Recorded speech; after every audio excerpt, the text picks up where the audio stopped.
think, yeah, I was a little bit older. She was a good teacher from the start, but her new book that's coming out in June is called Real Change, and it's about how do we work with the situations in the world that we're encountering today. And it's not many of these situations, of course, are um, the legacy of long histories of events and uh, biases and things that have been occurring for generations, but we're more aware now. And for many reasons, we're more aware now, having to do with technology and our current government and just many reasons. We are just, I think, in a more heightened way. It's hard not to be aware of poverty when everyone's talking about the booming economy and we're driving past tent after tent after tent on the sidewalk and futons and mattresses being covered up for the rain. This is, are we really so prosperous and are things really going so well when so many people are sleeping out in the street? And I mean, I'm old enough, and many of you in this room also can remember a time there was nobody ever. Nobody would sleep on the street. And if they were, it would be a very surprising thing to see. Uh, so there, and so many things, our earth, our climate, our immigrants, our racism, I mean, there are many, many things that need to be changed, that really need to be changed so that we can live in a world that is based more on the understanding that we are not these isolated, separate, individual entities. Yes, we are individuals and unique in our own histories and being and lives and everything about us, our fingerprints, our irises. We're unique, but at the same, I mean, even our hearts are all different shapes. Did you know that? Like, we're unique. Each one of us is different. But at the same time, we are all made of the same thing. And that's aliveness. That's life. Life in the form of you, life in the form of me.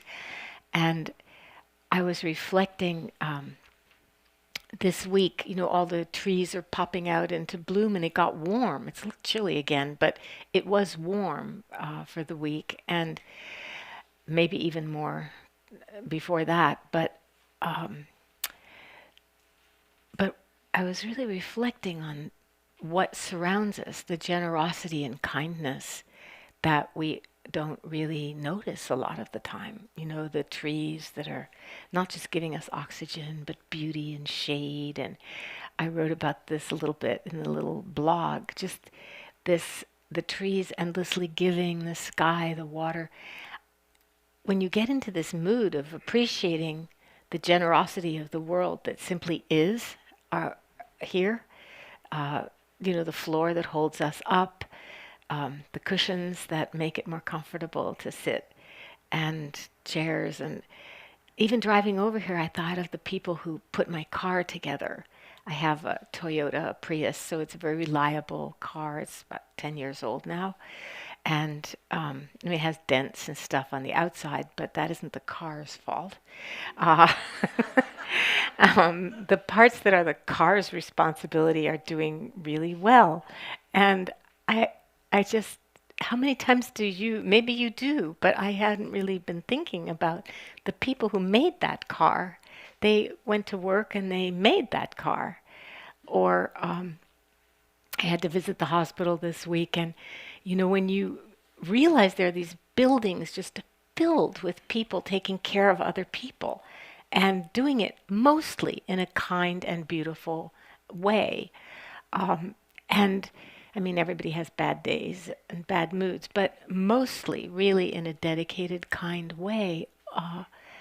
And then, or the people in China on Friday, Tija and I, and I think Jack will join us, I hope so, are going to do a speaking, an online talk for thousands of people in Hubei the people who are, really incarcerated in their homes. I mean, it's not prison, but last week I talked about being free right where you are, uh, and told you about Thich Nhat Hanh's talks that he that got made into a book with that title, Be Free Where You Are, talks that he gave to people who are actually incarcerated in prison and how to work with their situation and find freedom even in the midst of being controlled and imprisoned.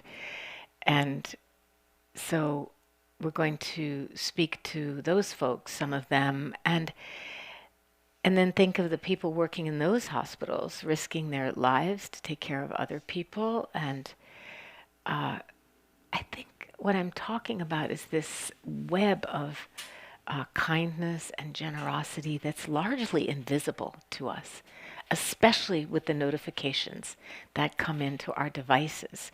I don't know about you. I don't get notifications that say, "Did you look at the sky just now?" Or, or actually, I did see somebody, one of the nurses in the hospital had an Apple Watch, and the watch at one point showed a picture of clouds and sky and said, "Take a deep breath." Now that's the kind of notification we all need to be receiving, not the things that grab our attention. And I mean, I'll be honest with you, I must have spent a half an hour studying some online hair color. Do it yourself. How often do you want us to send it to you?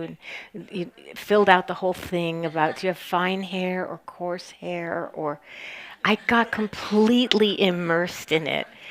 And I look up and it's a half an hour, 45 minutes later, and what have I done? I've ordered hair color to be delivered automatically. I don't even know how often I color my hair. Anyway, I'm guessing we've all done things like this, made little shopping mistakes, which can be changed. Just requires going online and spending a little more time changing it. I think what I'm talking about this morning is just being aware. We're always talking about being aware here. We're always saying the same thing, actually, week after week after week. But we try to say it in different ways, which is that how we approach our life and the way we are in our life depends on our level of awareness, or as Ram Dass says, our loving awareness. And the more suffused with tenderness and caring and love our awareness becomes, the less separate we feel from each other, the more connected we feel to each other. So that even when I don't know you, you might be here for the first time, I look at you and I feel you are or could be a friend. It's that kind of feeling. And it's not about the clothes or the music or do we like to have things in common. It's about our shared humanity and aliveness. And it's just different forms and shapes of life. And I don't mean that in a detached, impersonal way, because the feeling is actually very warm and very connected. I'm sure you've had glimpses and felt this at times yourself. And it's one of the greatest gifts of doing this practice, which feels so deceptively simple. We just come here, we sit down, we breathe together, we notice what's happening in the mind and the body, we get distracted, we remind ourselves and come back.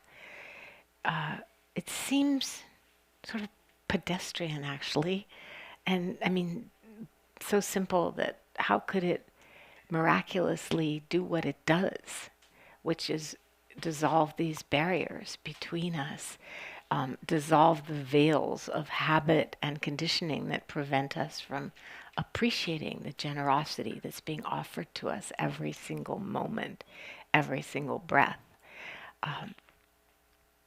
We need reminders. We need those notifications to remember. And that's something I wanted to read to you. Somehow the clock got way over there.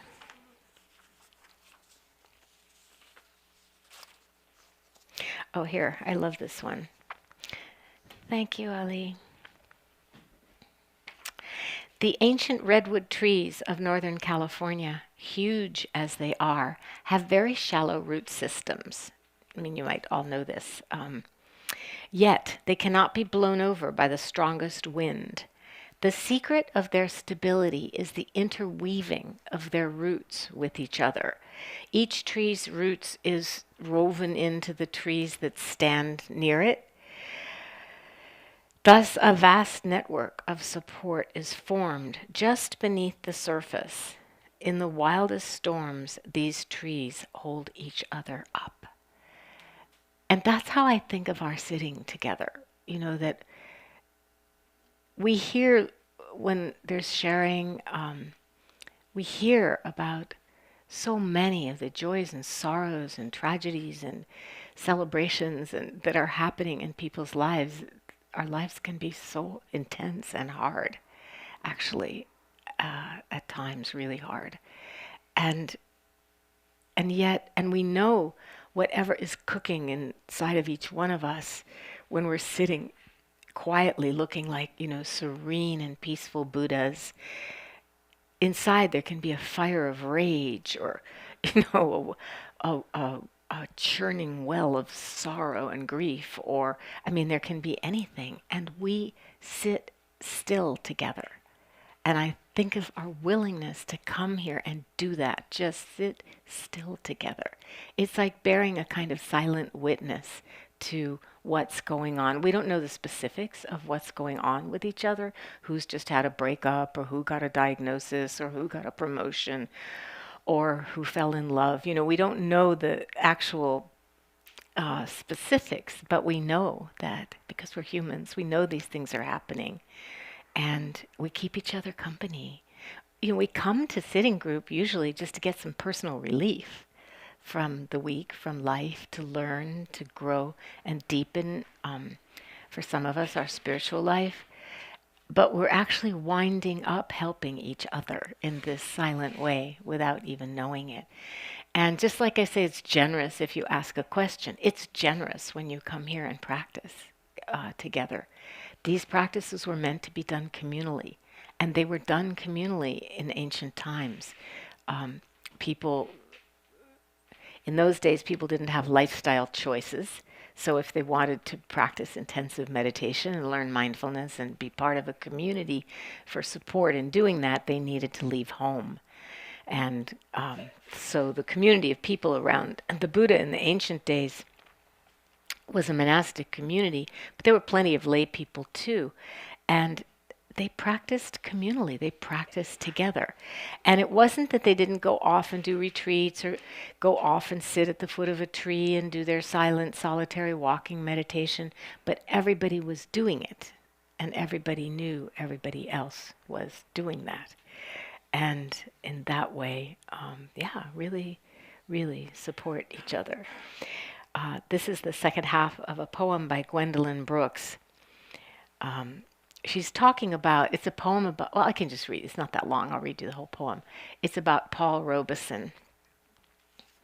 She said, that time cool and clear, Paul Robeson was a very famous singer who was persecuted for belonging to the Communist Party back in the day, and African American, just a giant musically and wonderful human being. That time cool and clear, cutting across the hot grit of the day, the major voice, the adult voice, singing Rolling River, the tearful tale of bale and barge and other symptoms of an old despond, warning in music words devout and large that we are each other's harvest, we are each other's business, we are each other's magnitude and bond. And it doesn't mean that we are each other's business. It just means that we matter and we care. And it matters so much when people are sharing here and people hear somebody sharing something that resonates in their own life, in their own heart. And suddenly you know, I'm not alone. Sharon told the story yesterday of how somebody asked her how she first encountered the teachings of the Buddha and what was her early practice like. And she talked about how in college she took a course in Asian philosophy and she heard the Buddha talk about how there's suffering, it's a part of life. And she said, because she had had a very disrupted and traumatic childhood herself, she said she felt so relieved when she heard that. Like, oh, you mean there's not something wrong with me because I've suffered so much and my life has been full of that, my young life. It's not that I'm, marred or damaged or something in some way. She felt so much shame fall away in that moment of realizing, okay, this is part of life. This is part of life. So this is what I want to share with you, some of it this morning. And I'd like to share more with you just in the context of interaction, questions and responses, or you're bringing up something that you want to share from your life or practice, how you're applying the principles of the practice in your life, any questions about your meditation. And we'll pass the mic. We ask you to wait for the mic so that, because these teachings are being recorded, and so then people can actually hear your question. They won't see you or know who you are, but they will be able to benefit from hearing the question or whatever insight you're offering. Good morning, I'm John. Thank you. I love the bit about the notifications and why aren't they a little more insightful? Inspiring, yeah. Right. So I have a taste of loving kindness, but I don't stay in it. And it's a rewarding feeling, but I pop right back out of it. And I'm just interested in what is that? So what is it for you? How do you access that feeling and what does it feel like? The loving kindness feeling? Yeah. When I'm in it the most, I'm across the bench from another person and receptive, curious. Mm-hmm. And you like that feeling? I do, yeah. And how much do you feel you deserve to be able to have that feeling, John? Oh, that's an interesting question. How much of it are you allowed to have? That's fascinating. Yeah. I love that question. Thank you. Yeah. Yeah, I'm. Thanks for that. I think the insight is I definitely don't think I deserve it. So, or Really? I have moments where I don't think I Yeah. deserve it. Yeah. Yeah.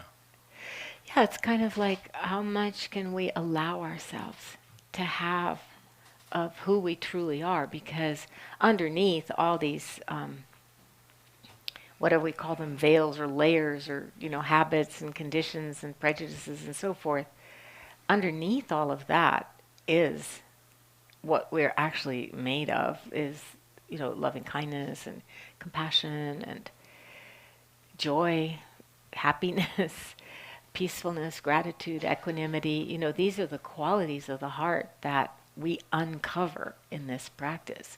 We don't create them, we don't have to, because they're already part of who we are. Yeah. I jokingly say I'll have that for 7 days, and on the 8th day, I want everything back, all the pain back. Well, you know what? It'll come back. Don't worry. Right. It won't go away forever. Yeah. Jack likes to say we're very loyal to our suffering, but it is a deep habit. you know.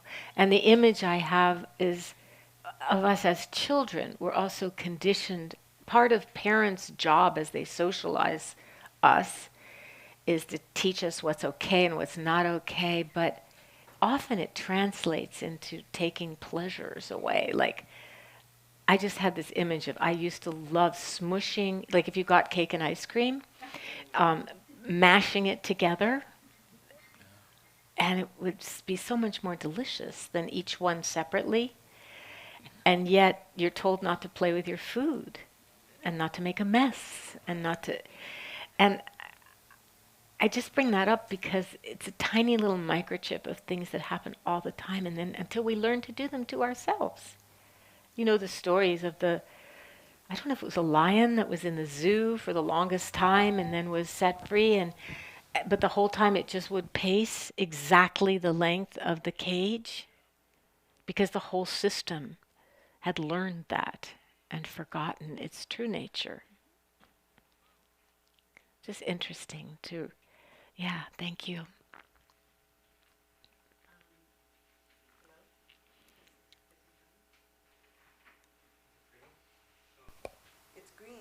It's oh, there we go. Hi. So I just wanted to share this because it was extremely helpful to me yesterday. I went to Sharon's Oh, yeah. talk, and she said something that I don't know why I've never heard it before. If I had, I hadn't taken it in. And that was that when you're meditating and you have something, you know how we all bring ourselves back to our breath, and she said, but if something else is more present than the breath, then you turn into that. And this morning I had something really very present, very disturbingly present. And it was such a relief to know that I could go to that and be in that and find out, you know, explore that as opposed to having to come back to the breath because I was in meditation. And it you know, it totally showed me what was going on so I could, you know, be here in a different way. Yeah. And it made so much difference. And Wonderful. so Wonderful. it's just, It yeah. makes me think that we need to do a little more work, remind ourselves of how to work with the emotions here, because, I mean, to teach that here, because this is definitely part of the teaching. You can't just always stay glued, riveted, tight to the breath. Right, because it ruins the meditation to do that. Well, you can learn to do it, and it can develop actually immensely beneficial states of concentration to learn how to do that. It's not a bad thing to do, but it isn't going to, when you have a big problem, it isn't going to solve your problem. Yeah. You can turn away from the problem and develop mighty concentration, which is a good thing, but later, when the mind isn't so concentrated and the problem is still there, the same feelings will come back and actually stronger because now they're fueled by all the energy of concentration. So thank you. Yeah.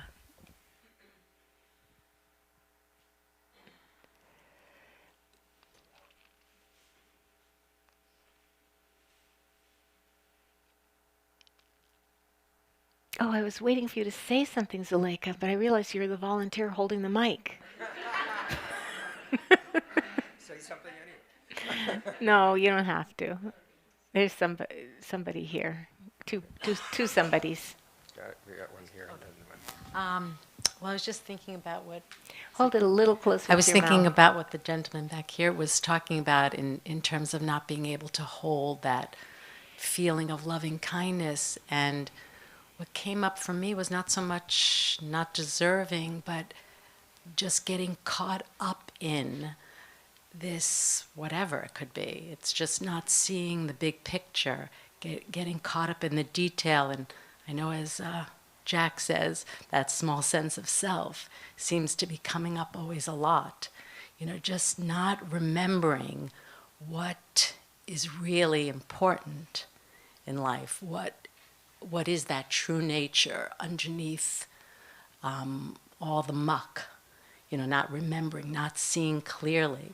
And what is quite tragic about it all is that with every intention of beginning again a new day, it still happens. Yes, it does. Yeah, it's quite remarkable. No matter how many, and then you go to bed at night and go, oh, I'm going to start again tomorrow, and yet still this habit, this habitual small sense of self keeps coming up, and it's quite disturbing. Well, everybody talks about that, not just Jack, because that is the practice, is really learning how to make a bridge between the small sense of self, which we need, actually, because that's the self that tells us when someone's, stepping on our toe, and we need to ask them to please lift up their foot or something. We need that small sense of self to be able to protect us when necessary. But what happens is, as you say, we get lost in that and we forget to connect with the bigger, more vast, more mysterious, really more beautiful sense of who we are. And one thing, and this is the human condition, and it is tragic, I agree, because it's unnecessary suffering. So it seems unnecessary. It's not like the suffering of an injury or illness or whatever. But one way that you can work with this, that I've been exploring recently, is to see the forgetting not as a failure and not as oh my God, I have to do better tomorrow, because that's the small self saying that. But to see the forgetting as a reminder, actually, oh, the forgetting is part of what opens us, because then we remember. The forgetting, if we didn't forget, would we remember? I don't know. It doesn't matter, because we do forget. In the Heart Sutra, which is a Mahayana teaching that is extremely important in Zen Buddhism and also in Tibetan Buddhist practice, there's a line in that sutra that says, there, in the deepest sense of wisdom, the deepest wisdom, there is no ignorance and also no extinction of it.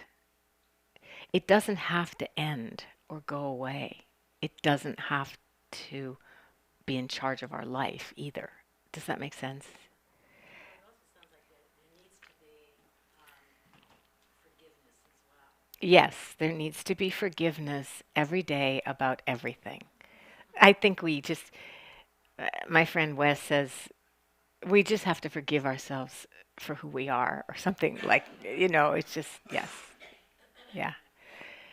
So was there somebody else over here? And by the way, we don't take a break. So if you need to use one of the restrooms, you can just tiptoe out and come back quietly. I forgot to say that. Hi, I was listening to a talk with Ram Dass in it this morning, and he was talking more about the, it's not the, it's that the soul is in the human body compared to the humanness being in the soul, I guess how he put it. And I was thinking a lot about that, as well as how that relates to us as humans in a soul body, and how that relates to loss.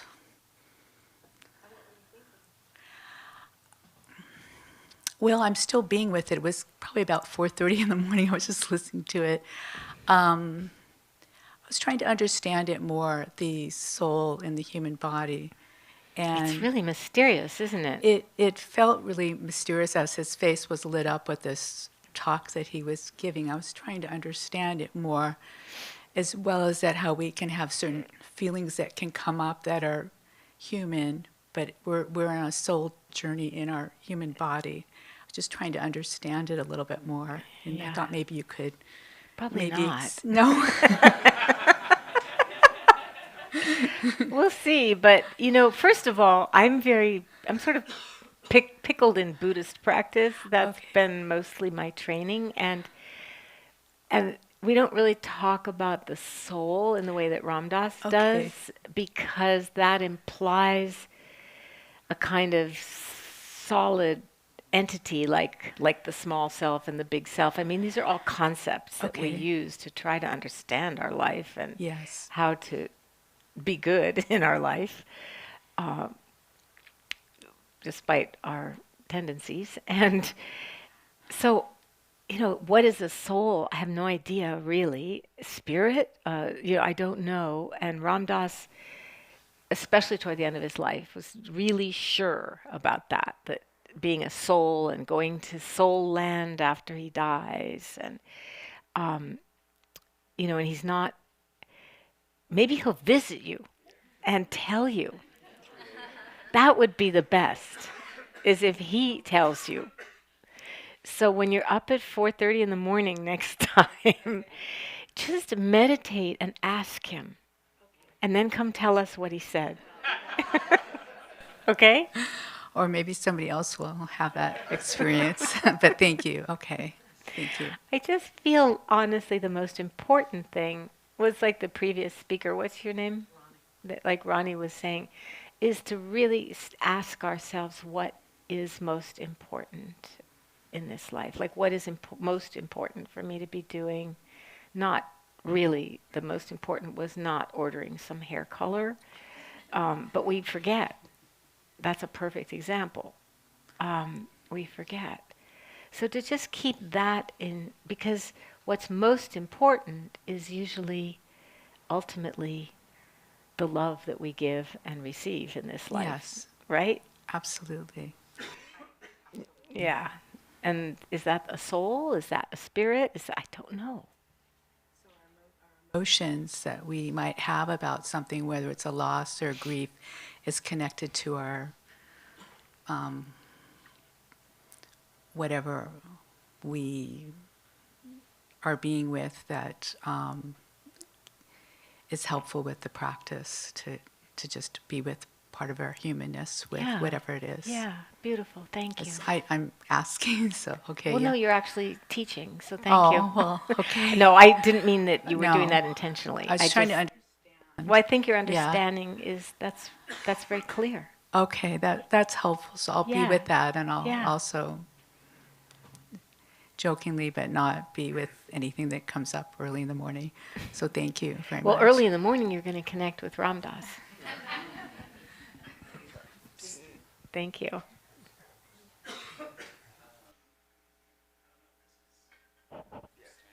Hello? Okay. Um, yeah, so I'm honestly like feeling pretty vulnerable right now, but a lot of what has been expressed has like hit home for me, and I just wanted to share. Um, Mostly in regards to the fact that, like, for me personally, I'm in what's considered like the hidden homeless class. I was recently cut off from my family. I'm staying in an RV right now.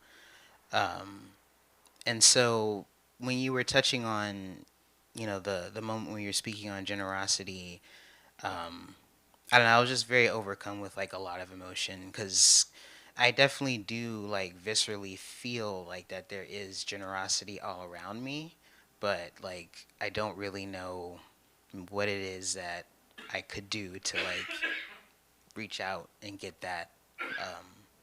But yeah, yeah, I just related a lot to what you were saying, and yeah, I guess that's all. Well, thank you. And I think, you know, it's hard sometimes to perceive the field of benevolence and generosity when, you've been cut off from feeling that from your family and are struggling in where you live. I mean, that's hard. But what you're doing, you said, I don't know quite what to do to tap, but just what you're doing, sharing your vulnerability. And I, I don't know, was it a couple weeks ago? I can't remember when Dejani was here, and she used the word, instead of homeless, she used the word houseless. And I really liked that because, home is in the heart. And to say that people are homeless or people experiencing homelessness is a little better. But houselessness is actually more accurate because you're here. Your heart is here. You're home when you're here. Do you know what I'm saying? My friend's RV right now, and um, I mean, like, it's not the most well put together thing. Like, there's no water, power, or whatever. But like, I do feel a lot more safe and secure in there. But just having somewhere to be inside is just Yeah, any yeah. kind of shelter so that So you're that not does out feel in the like open. home to me. But I think what you also said, the hidden houseless, there's a lot of that too. And it's not the mattresses on the sidewalk, but it's still really hard to live without power, without running water, that's very challenging. Yeah. And I also trust, because it's happened before here, that when somebody,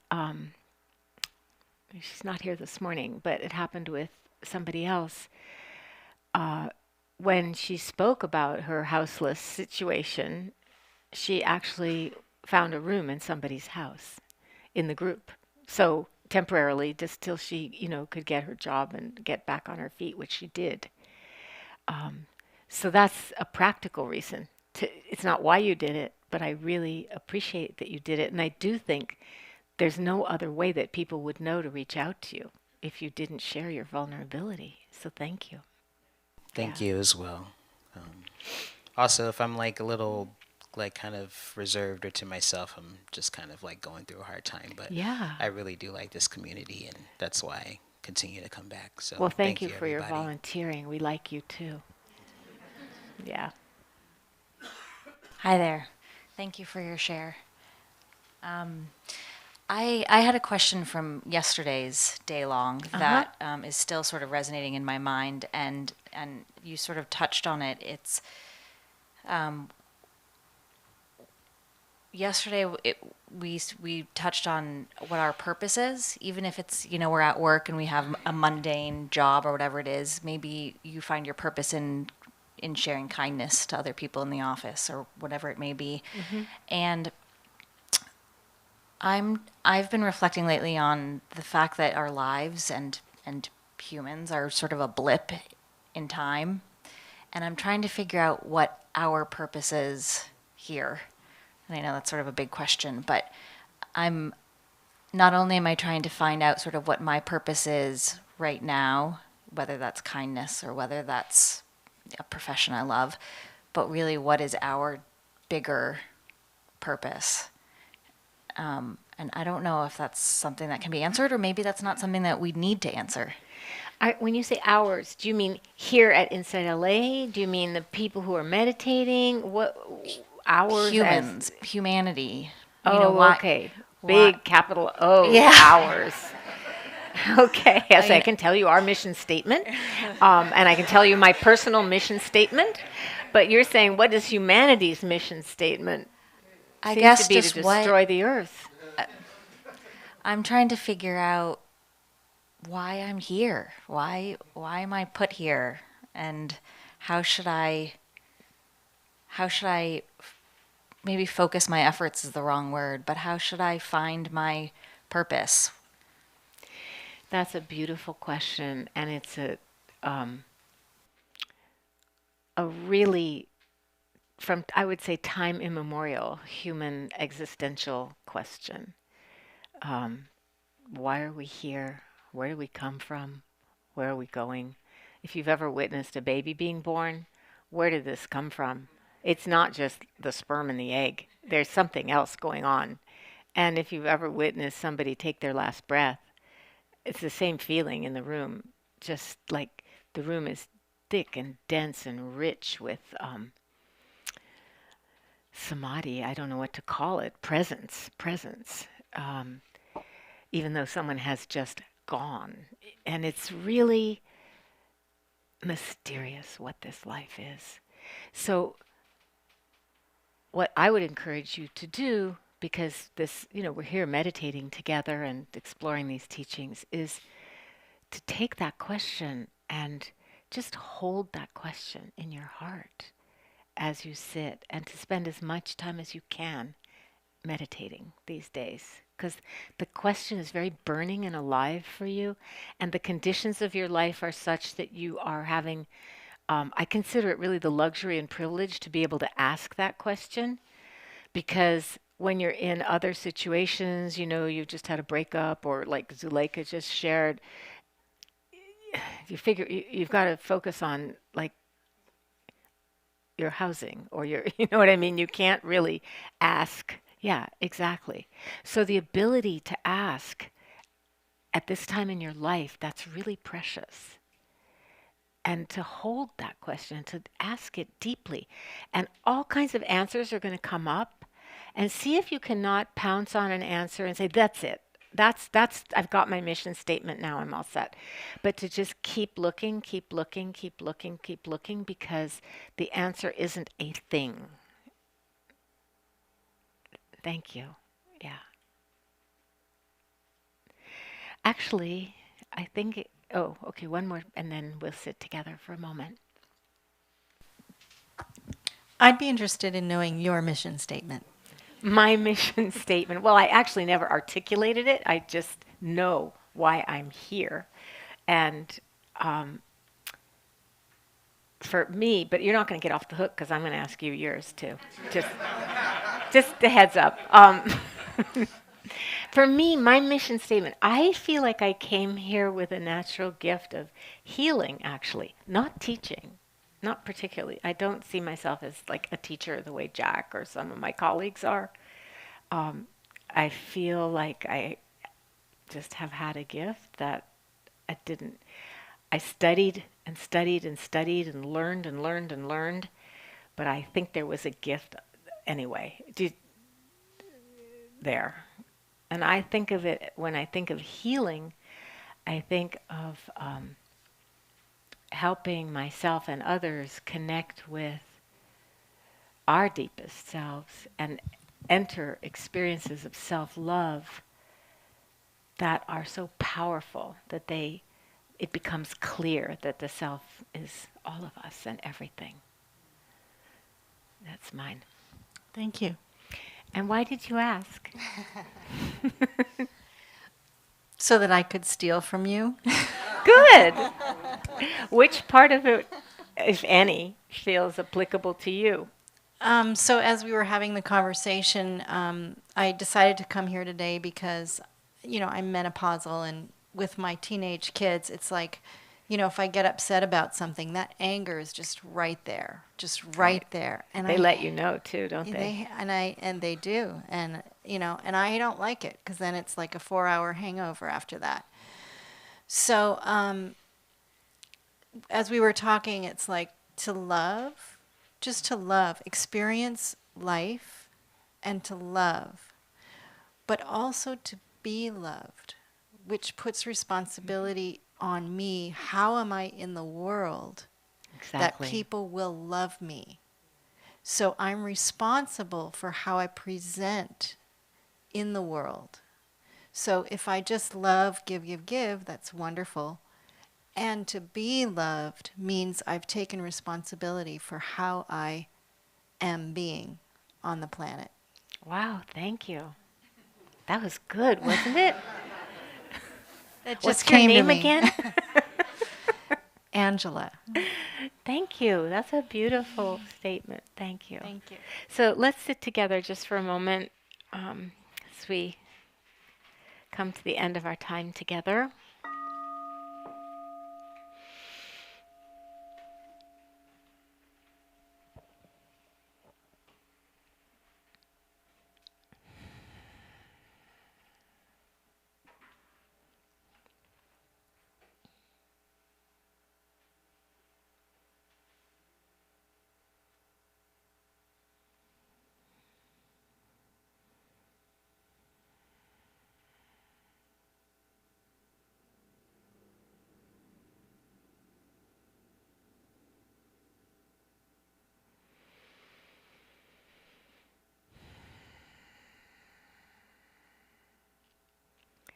So at the end of a time of study and practice together, we have a tradition of offering our gratitude and appreciation for the teachings and for each other, for InsightLA, where we get to sit together. So in a sense, what we're doing is we're offering the goodness of our practice, whatever has been beneficial or we've learned, whatever feels important. We offer to all beings everywhere the goodness of our practice, the results, the insights, the love, the joy, the serenity, whatever is arising from the goodness of our practice, we offer to all beings everywhere without exception. May we and all beings grow in our capacity to love and be loved, to give and receive, to be generous with ourselves, with each other, and our world.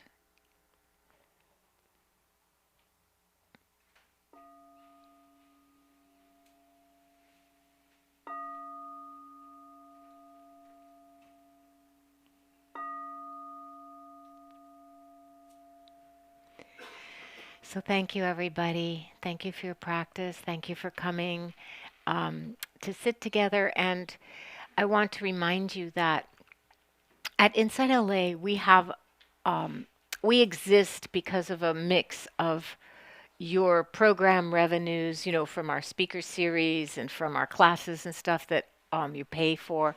And we also have a lot of offerings that are by donation. And so we depend our budget. I don't know the percentages exactly because I'm not really current right now, but it's around 75% is covered by the program revenues, but about 25, big chunk of our budget, in other words, depends on your generosity. So you have the opportunity to donate.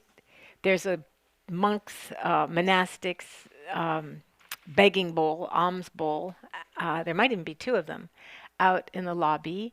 You also can become a monthly donor, and we love monthly donors because then there's something we can count on month to month.